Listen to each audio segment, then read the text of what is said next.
Hello tiny learners. એનિમલ્સના નામ English અને ગુજરાતીમાં શીખીએ. Let's start. This is a moose. ગુજરાતીમાં એને મૂસ કહેવાય. મૂસ બહુ મોટું હરણ જેવું પ્રાણી છે. તે ઠંડા પ્રદેશોમાં રહે છે અને તેને મોટા શિંગડા હોય છે. મૂસ ઝાડની પાંદડીઓ અને ઘાસ ખાય છે. Next. This is a kangaroo. ગુજરાતીમાં એને કાંગારૂ કહેવાય.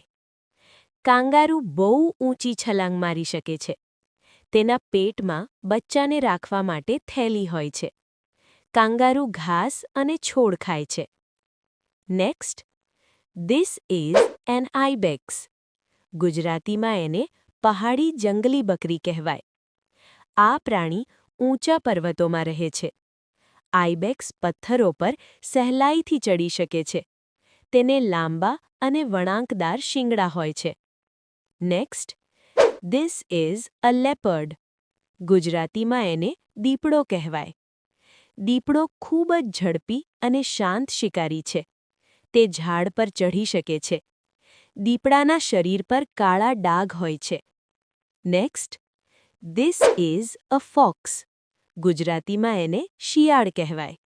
શિયાળ બહુ ચાલાક પ્રાણી છે. તે રાત્રે વધુ સક્રિય રહે છે. શિયાળ નાના પ્રાણીઓ અને ફળ ખાય છે. નેક્સ્ટ.